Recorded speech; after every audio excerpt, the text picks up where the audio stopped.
يضلله فلا هادي له ونشهد أن لا إله إلا الله وحده لا شريك له ونشهد أن سيدنا ونبينا ومولانا محمدا عبده ورسوله أرسله بالحق بشيرا ونذيرا بين يدي الساعة من يطع الله ورسوله فقد رشد ومن يعصهما فقد غوى وقد قال الله تعالى في كلامه المجيد وفرقانه الحميد إن الله وملائكته يصلون على النبي يا أيها الذين آمنوا صلوا عليه وسلموا تسليما اللهم صل على محمد وعلى آل محمد كما صليت على إبراهيم وعلى آل إبراهيم إنك حميد مجيد اللهم بارك على محمد وعلى آل محمد كما باركت على إبراهيم وعلى آل إبراهيم إنك حميد مجيد أما بعد محترم حاضرين আল্লাহ রাব্বুল আলামিন পবিত্র কুরআনে বলেন লা ইন শাকারতুম লা আযীদান্নাকুম ওয়া লা ইন কাফারতুম ইন্না আযাবি লাশাদীদ। যখন কোনো মানুষ কোনো নিয়ামত পায় আর সেই নিয়ামতের শুকরিয়া আদায় করে তখন আল্লাহ রাব্বুল আলামিন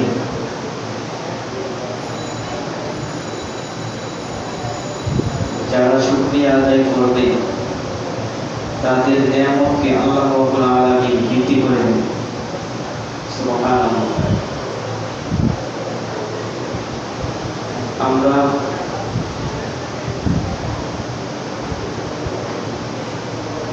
মুহররম মাসের শেষ তারিখে 5ই আগস্ট একটা বিজয় পেয়েছি। বিভিন্ন রকম অত্যাচার নিপীড়ন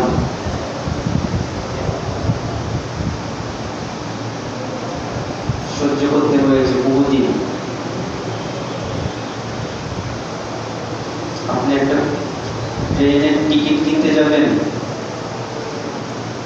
ট্রেনের টিকিট যদি থাকে 300 টাকা আর কালো বাজারির কারণে সেটা হয় 6 থেকে 700 টাকা। তো এরকম অত্যাচার থেকে বিভিন্ন টেবিলে ঘুষ ছাড়া কাজই হয় না। এমনকি একবার এদিক সেদিক উল্টা পাল্টা সরালেও কি ঘুষ দিতে হয়, এমন একটা জায়গা। তো আল্লাহ রাব্বুল আলামিন এরকম অত্যাচার থেকে আমাদেরকে নাজাত দিয়েছেন। আর সেই নাজাতটা আমরা পেয়েছি মুহররমের শেষ তারিখে। ইতিহাসে আছে যে আল্লাহ রাব্বুল আলামিন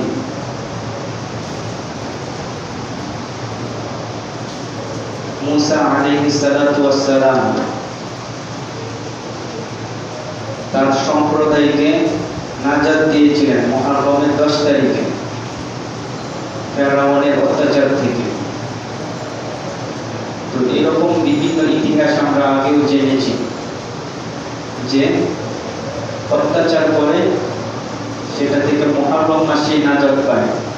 আমরা ওই মুহররমের শেষ তারিখে কি বিভিন্ন রকম জুলুম থেকে নাজাত পেয়েছি, এই জন্য অন্তর থেকে শুকর আদায় করি আলহামদুলিল্লাহ। আজকে আপনাদের সামনে একটি হাদিস বিষয়ে আলোচনা করব। এই হাদিসের মধ্যে আল্লাহ রাসূল সাল্লাল্লাহু আলাইহি ওয়াসাল্লাম বলেন, কুন আলিমান আও মুতাআল্লিমান আও মুস্তামিআন আও মুহিব্বান ওয়ালা তাকুন খামিসান ফাতাহলি। হাদিসের আরবি এবারে তো এই জায়গায় আল্লাহ রাসূল সাল্লাল্লাহু আলাইহি ওয়াসাল্লাম চারটা বিষয় তুলে ধরেছেন, যে এই চারটা গুণের মধ্যে মানুষের মধ্যে যদি একটা গুণ না থাকে তাহলে ওই মানুষটা পাতাত্মিক অর্থাৎ ধ্বংস অনিবার্য। চারটা গুণের যদি থাকে, এই চারটা গুণের একটা গুণ যদি থাকে তাহলে ওই ব্যক্তি অবশ্যই কি জান্নাতি, অর্থাৎ জান্নাতে যাওয়ার একটা গুণ তার মধ্যে কি আছে। আর চারটা গুণ থাকলে ওই মানুষটার পাওয়ারটাও আরো বেশি থাকে। অর্থাৎ আমরা দেখি যে পরীক্ষার সময় প্রথম, দ্বিতীয়, তৃতীয়, তো এর মধ্যে চার গুণ থাকলে সেই মানুষটাই কি উত্তম। সুবহানাল্লাহ। তো আজকে আমরা জানবো আমার মধ্যে কি ওই গুণ আছে কিনা। প্রথমেই হচ্ছে যে আল্লাহ রাসূল সাল্লাল্লাহু আলাইহি ওয়াসাল্লাম বলেন, কুন আলিমান। কোন শব্দের অর্থ হচ্ছে কি হও, অর্থাৎ তুমি হও। আলিমান মানে কি আলেম হও। আও মুতাআল্লিমান অথবা আলেমের ছাত্র হও। আও মুস্তামিআন, আও শব্দের অর্থ হচ্ছে কি অথবা, মুস্তামিআন অথবা আলেমের কি কথা শোনো। 4 নম্বর হচ্ছে কি যদি আলেম নাই হইতে পারে অথবা আলেমের ছাত্র হইতে পারলেন না অথবা কথাও শুনতে পারলেন না, 4 নম্বর হচ্ছে কি আলেমকে ভালোবাসো।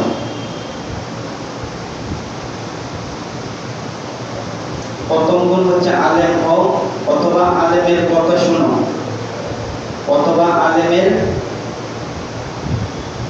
ছাত্র হও অথবা আলেমকে ভালোবাসো, এই 4টা গুণ। 5ম নাম্বার আল্লাহ রাসূল সাল্লাল্লাহু আলাইহি ওয়াসাল্লাম বলেন, ওয়ালা তাকুন খামিসান।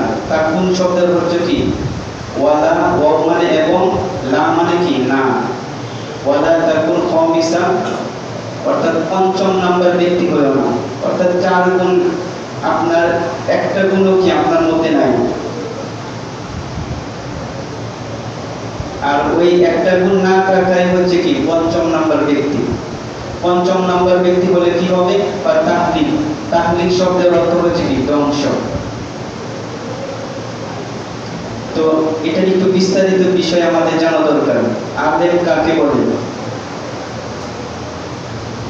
যেরকম হচ্ছে কি কোন আলিমান অর্থাৎ কি আলেম হও। এখন আমরা দেখি আলেম অর্থাৎ আলেমটা কে। আলেম হচ্ছে 2 ধরনের, একটা হচ্ছে অরিজিনাল আর একটা হচ্ছে কি ডুপ্লিকেট। অরিজিনাল না কিন্তু দেখতে অরিজিনালের মতোই। এই জিনিসটা কিভাবে বুঝবেন, একটা উদাহরণ দেখেন, সহজ। আমরা দেখি ফুল, বিভিন্ন ফুলের গাছ তো দেখেন, একটা হচ্ছে অরিজিনাল আর একটা হচ্ছে কি প্লাস্টিক অর্থাৎ ডুপ্লিকেট। যখন এই কথাটা বলা হবে তখন আপনার মনে একটা চিন্তা ফিকির আসবে যে অরিজিনাল ফুলটা কেমন অথবা ওই গাছটা কেমন। অরিজিনাল গাছ যেটা থাকে এটা কি ন্যাচারাল, প্রাকৃতিক, এবং ওই গাছটার শিকড় মাটির সাথে কি সম্পর্ক থাকে, অর্থাৎ মাটি থেকে বিশাল একটা উপকার নিয়ে থাকে। আর ওই গাছটাই হচ্ছে কি অরিজিনাল। আবার যখন বলবে যে ডুপ্লিকেট, তখন আপনি চিন্তা করবেন এটা প্লাস্টিকের একটা কি গাছ, যে গাছের সম্পর্ক মাটির সাথে কি না। তো আলেমও হচ্ছে দুই প্রকার। এক আলেম হচ্ছে কি মূলের সাথে সম্পর্ক আছে, অর্থাৎ কোরআন এবং হাদিসের সাথে কি আমল করে এবং প্রকৃত ঈমানওয়ালার ব্যাপারে আল্লাহ তাআলা পবিত্র কোরআনে বলেন ফারউহা ফিস-সামা, অর্থাৎ ঈমান যদিও দেখেন যে আপনার ঈমানদার ব্যক্তি মাটিতে, কিন্তু তার সম্পর্কটা হচ্ছে সাত আসমানের উপরে। ফারউহা ফিস-সামা, তার শাখা প্রশাখা হচ্ছে কি সাত আসমানের উপরে। একজন ঈমানদার ব্যক্তির এত পাওয়ার। তাহলে এক নাম্বার আলেম হচ্ছে কি যে সবকিছু বিষয়ে কি আমল করে। দ্বিতীয় নাম্বার দেখা যায় আলেমের মতোই কিন্তু কি আমল করে না।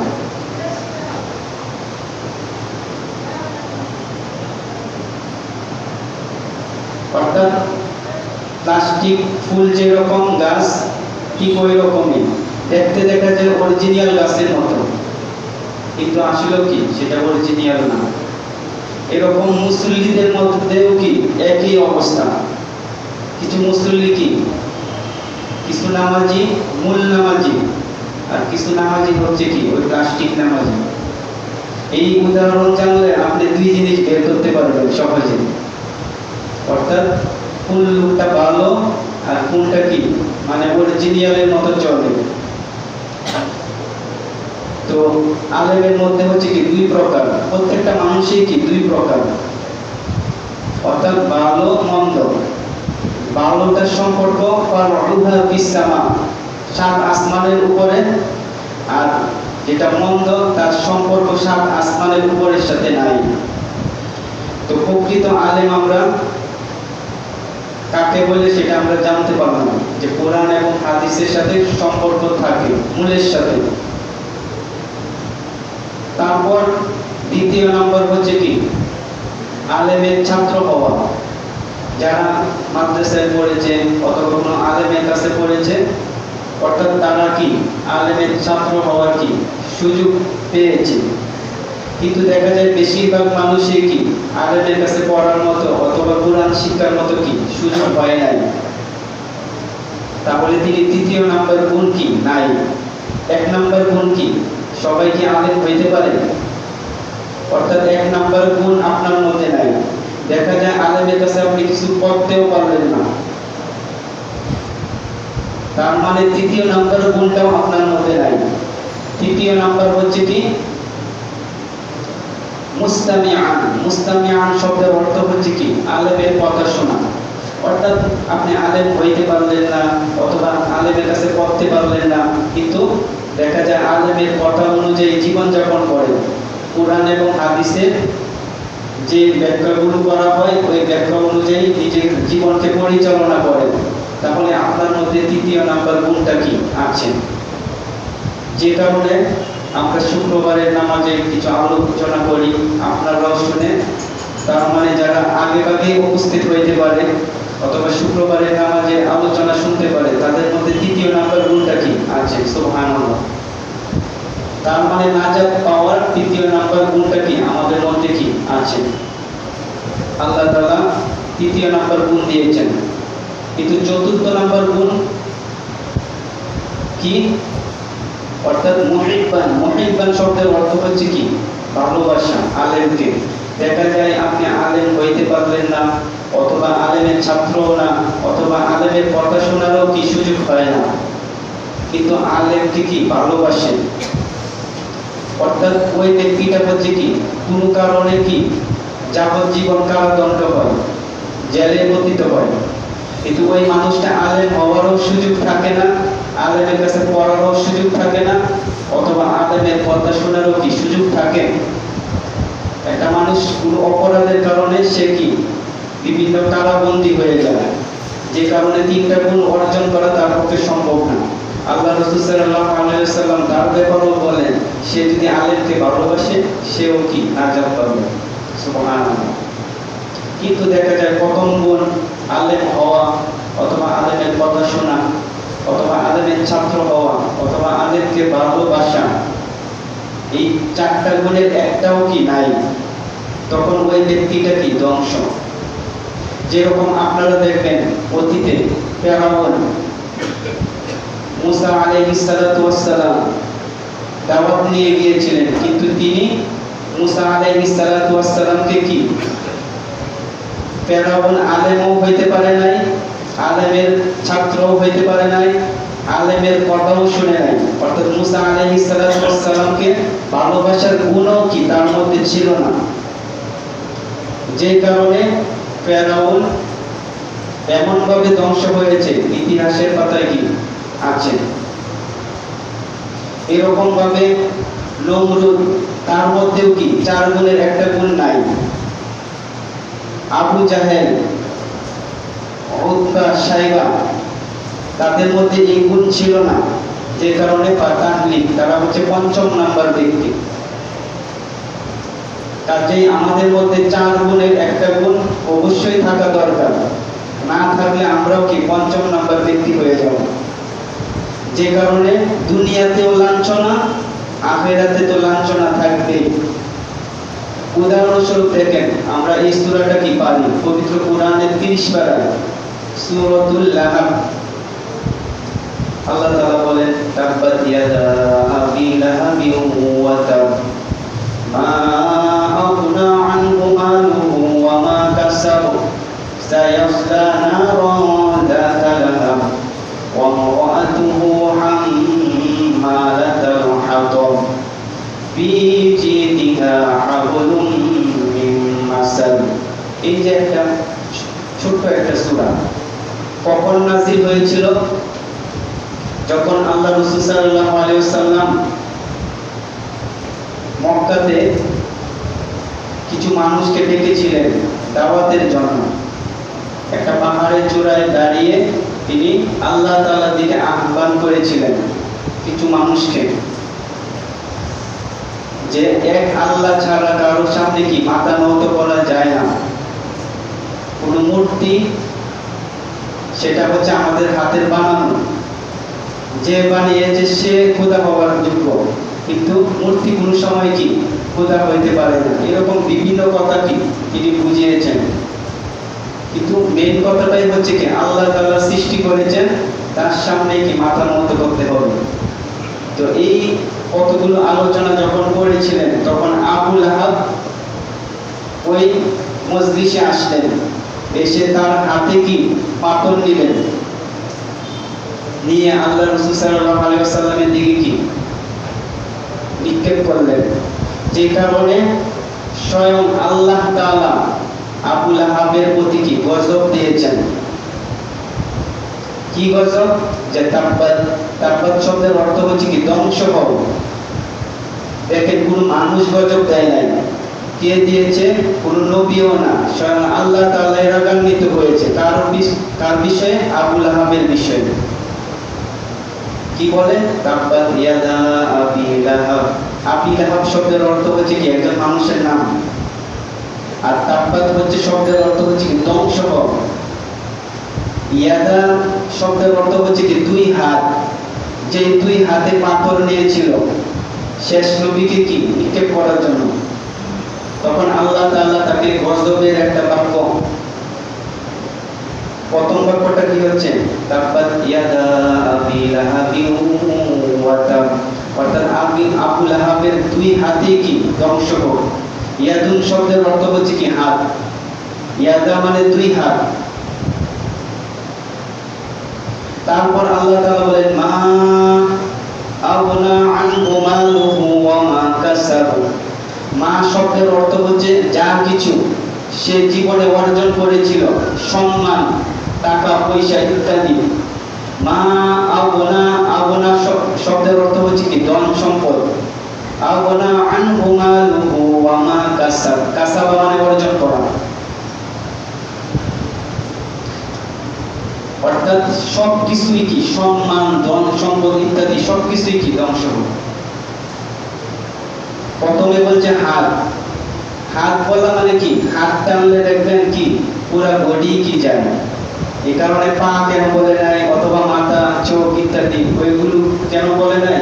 এই হাতের মধ্যে কি সব কিছুই কি সীমাবদ্ধ, অর্থাৎ কোন কয়েদিকে হাত করা করালে কি পুরো বডিটাই কি, অর্থাৎ আয়াতে আসে জেলের মধ্যে হাত যখন হাতের মধ্যে কড়া করানো হয় ওই ব্যক্তিটা আটক হয়ে যায়। তো আল্লাহ তাআলা একটা দুইটা হাতের কথা বললেন, অর্থাৎ তার পুরো বডিটাই কি এই শব্দের মধ্যে পড়লেন। তো মা আওনা আনহু মালুহু ওয়া মা কাসাবু, তারপর সায়াসলা নারান যাতা লাহাব, কাল কিয়ামতের দিন জাহান্নামের অগ্নিশিখার মধ্যে কি সে জ্বলবে। কিছু আগুন আপনারা দেখবেন চুলাতে মাথা উঁচু করে, যখন আগুনগুলো ধরানো হয় দেখবেন কিছু মাথা উঁচা করে, লাফালাফি করে, দেখেন নাই? তো ওই রকম অগ্নিশিখার মধ্যে ওই ব্যক্তিটা জ্বলবে, কে? আবু লাহাব।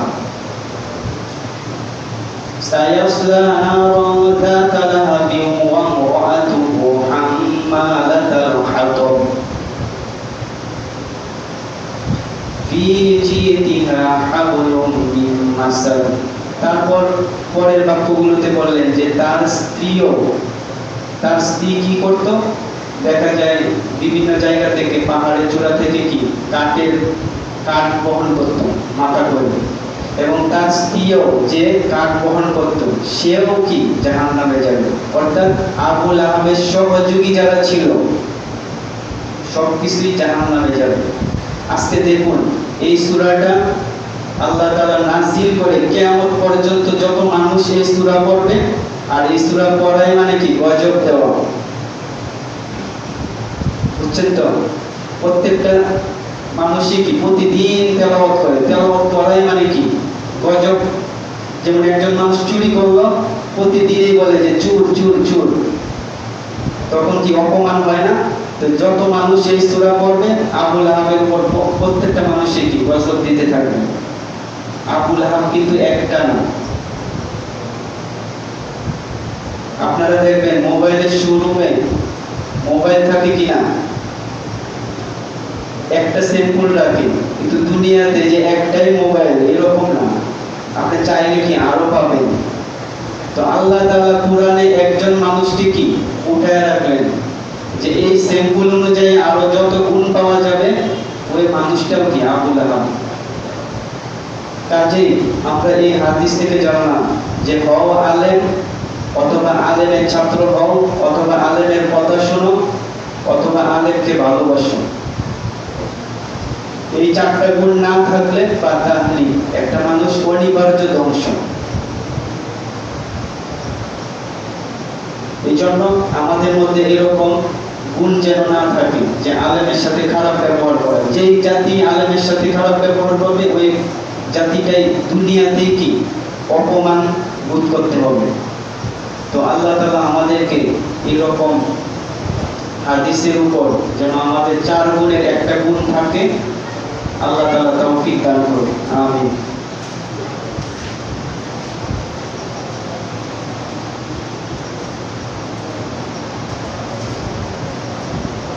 আপনারা জানেন যে হেফাজতের পক্ষ থেকে একটা বিষয় জানানো হয়েছে, সাম্প্রদায়িক সম্প্রীতি।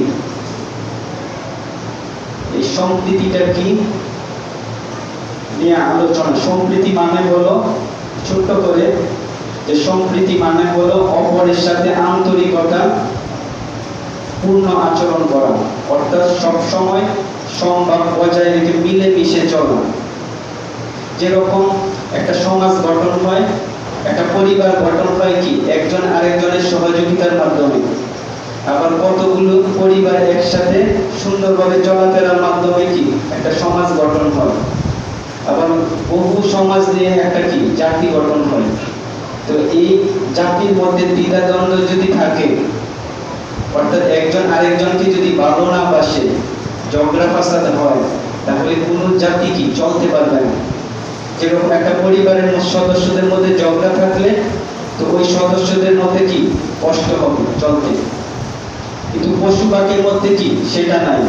যেরকম পশু পাখি কি কোনো ব্যবসা করে না, তাদের একজন আরেকজনের সহযোগিতা নিতে হয় না। কিন্তু মানুষ এমন একটা জাতি, একজন আরেকজনের কি সহযোগিতা নিতে পারে, না হলে চলতে পারে না। উদাহরণস্বরূপ দেখুন, আমার গায়ে যে কাপড়টা, এই কাপড়টা কিন্তু আপনি নিজে তৈরি করতে পারেন না। প্রথমে সুতা তৈরি হয়েছে, প্রথমে তুলা, তারপরে সুতা, ওই সুতার মাধ্যমে কাপড়, আবার ওই কাপড়টাও কি এনে আপনি করতে পারবেন না। কাপড়টা এনে দর্জির কাছ দিয়ে সিস্টেম অনুযায়ী একটা কাপড় তৈরি করা হয়। এই যে এতগুলো মানুষের যে পরিশ্রম, এতগুলো মানুষের পরিশ্রমে আপনার গায়ে কি কাপড় আসছে, আপনি একা একা করতে পারেন না। তার মানে সমাজের প্রত্যেকটা মানুষের একটা কি অবদান থাকে। তো এই অবদান না থাকলে মানুষ চলতে পারে না। এই জন্য আমরা যদি একে অপরের সাথে ঝগড়া ফাসাদ করতে থাকি, তাহলে সেটা সমাজের কি বিঘ্নতা করবে। এই জন্য একজন আরেকজনকে ভালোবাসা, কারোর সাথে ভুল ভ্রান্তি হয়ে থাকলেও ক্ষমা করে দেওয়া, এটা মহৎ কাজ। আল্লাহ রাসূল সাল্লাল্লাহু আলাইহি ওয়াসাল্লাম যখন মক্কাতে ছিলেন 13টা বছর বিভিন্ন রকম অত্যাচার নিপীড়ন সহ্য করেছেন, করেন নাই? পরে তিনি নিজের বাড়ি ঘর ছেড়েও কি মদিনাতেও গিয়েছিলেন। যাওয়ার পর যখন ওই মদিনা থেকে মক্কা বিজয় হলো, তখন তিনি একটা আহ্বান জানিয়েছিলেন। যখন মক্কা বিজয় হয়েছিল, মক্কার মানুষ তখন বিভিন্ন রকম চিন্তা করে গিয়েছিল যে এখন তো বাঁচার উপায় নাই। অর্থাৎ 13টা বছর যাকে অত্যাচার করেছি, আজকে তিনি স্বাধীন করেছেন। তো স্বাধীন করার মধ্যে আজকে তো আমাদের বাঁচার উপায় আছে বলেন, তাদের এই ফিকির ছিল। কিন্তু আল্লাহ রাসূল সাল্লাল্লাহু আলাইহি ওয়াসাল্লাম যখন বিজয় করলেন মক্কা, তখন তিনি একটা ভাষণ দিলেন যে যারা আমাদেরকে অত্যাচার করেছে, তো অত্যাচার করার মধ্যে আজকে যারা আমাদের সাথে তরোয়াল নিয়ে যুদ্ধ করতে চাইলে তাদেরকে আমরা কি বিস্তার দিব না, কিন্তু যারা নিজের ঘরের মধ্যে আবদ্ধ থাকবে তারা নিরাপদ, এবং যারা আমাদের সাথে যুদ্ধ করতে আসবে না তারাও নিরাপদ। অথবা অমুক নেতা, তার ঘরে যারা আশ্রয় নেবে তারাও নিরাপদ। অথবা কাবা ঘরের মধ্যে যারা আশ্রয় নেবে তারাও নিরাপদ। কোন মহিলা, তারাও নিরাপদ, কারণ তারা কি অপরাধী না। কোন শিশু, তারাও কি অপরাধী না। তো এই এতগুলা মানুষকে ওই দিন মক্কা বিজয় 13টা বছর যারা নির্যাতন করেছেন, করার পরেও কি তিনি ওই দিন কি বিভিন্ন মানুষকে ক্ষমা করে দিয়েছেন। এই যে একটা মহৎ গুণ, সেটা আমাদের মধ্যেও রাখা দরকার। তো আল্লাহ তাআলা এই মহৎ গুণটা যেন আমাদের প্রত্যেকের মধ্যে থাকে, যে ক্ষমা করে দেওয়া।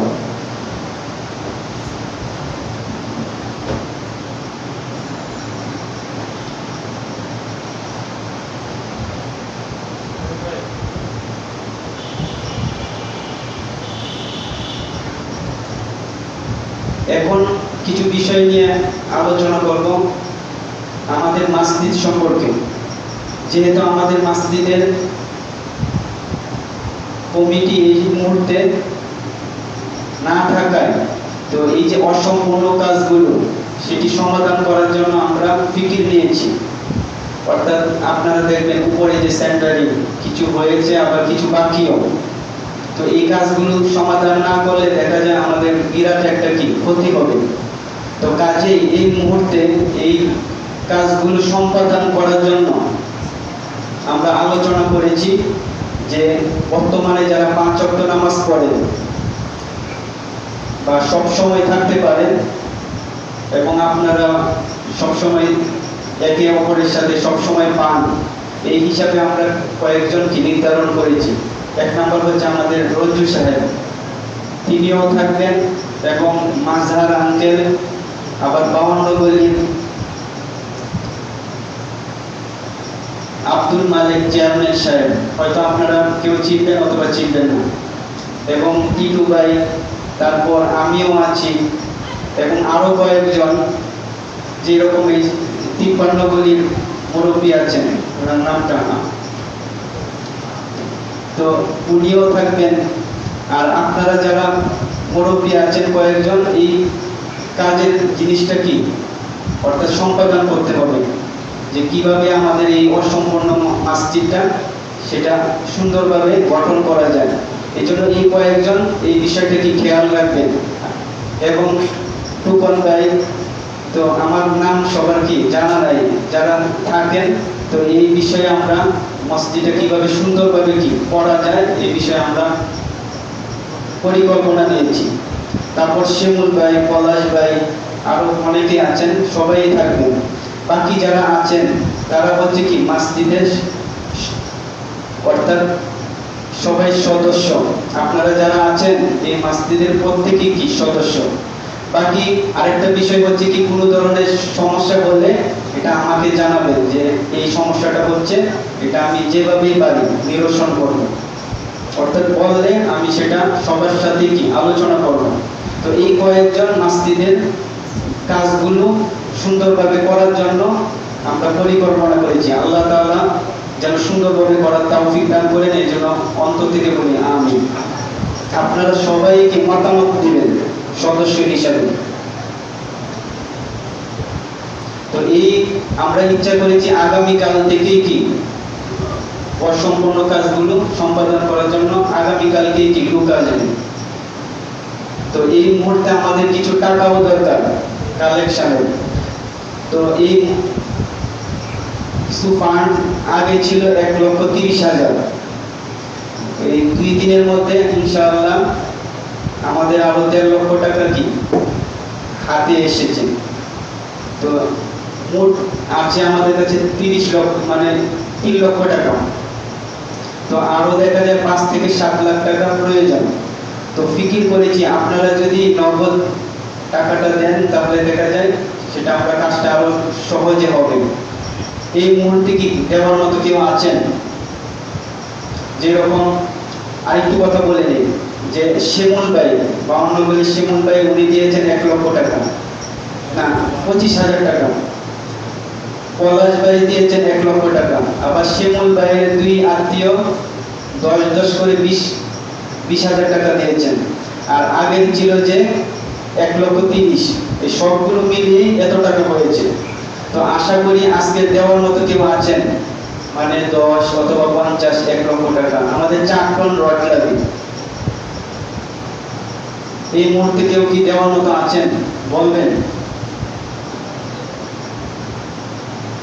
আচ্ছা, যদি এরকম নাও থাকে আমি আরেকটা সিস্টেম আমরা চিন্তা করেছি, হয়তো সবাই আজকে আসতে পারে না। তো এই চিন্তাটা হচ্ছে এই যে বিভিন্ন জনের অ্যাকাউন্টে দেখা যায় 1 লক্ষ অথবা 50,000 বছরের পর বছর পড়ে থাকে কি না? এক একজনের অ্যাকাউন্টে টাকা অতিরিক্ত, যেটা আপনার পরিবারের খরচও আসে না বা কোনো কাজে লাগে না, দেখা যায় আপনার কাছে এই টাকাটা পড়ে থাকে। তো আমরা একটা সিস্টেম অবলম্বন করেছি যে আপনি অন্তত 50 করে, এরকম 12 থেকে 14 জন 50,000 করে আমাদেরকে 1 বছরের জন্য মসজিদে হাওলাত দিবেন, অর্থাৎ কর্জ দিবেন। তাহলে দেখা যায় আমরা কাজটা 1 মাসের মধ্যে সম্পাদন করতে পারি। আবার আমরা চেষ্টা করব দেখা যায় 1 মাসের মধ্যে আমাদের হাতে টাকা আসলে আবার আপনাদেরকে ফেরত দিয়ে দিব। এরকম দেওয়ার মতো, কর্জ দেওয়ার মতো 10 থেকে 12 জন আমরা চাই। আপনারা কি কেউ আছেন দেওয়ার মতো? অর্থাৎ 50,000 টাকা করে 1 বছরের জন্য কর্জ দিবেন। টাকাটা আসলে আবার কি আপনাদেরকে ফেরত দেওয়া হবে। আসেন কেউ এই মুহূর্তে? যাই হোক, এটা সামনের সপ্তাহেও আলোচনা হবে। আপনারা একটু ফিকির করে আমাদেরকে অবশ্যই সহযোগিতা করবেন। যে আমার কাছে 50,000 টাকা এমনিতেই পড়ে থাকে ব্যাংকে, সেটা কিন্তু আপনি সব পাবেন না, কিন্তু 1 বছরের জন্য আমাদেরকে একটু কর্জ দিলে কাজটা সুন্দরভাবে সম্পাদন হবে এবং আপনার টাকাটাও আপনি ফেরত পেয়ে যাবেন এবং সব থেকে কিন্তু কি বঞ্চিত হবেন না। এতটুকু সহযোগিতা করার জন্য কি কিয়ামত পর্যন্ত কি সব পাবেন। এই জন্য আমরা ইনশাআল্লাহ সামনের সপ্তাহেও কি একটু ফিকির করব। আর শনিবার থেকে আমরা কাজ ধরবো ইনশাআল্লাহ। আপনারা প্রত্যেকেই এই মসজিদের সদস্য অবশ্যই একটু ফিকির করবেন। 10 থেকে 12 জন আমরা কর্জ দিলে বাকি কাজটা কি আমরা সম্পাদন করতে পারি। আল্লাহ তাআলা আমাদেরকে বোঝার তৌফিক দান করুন।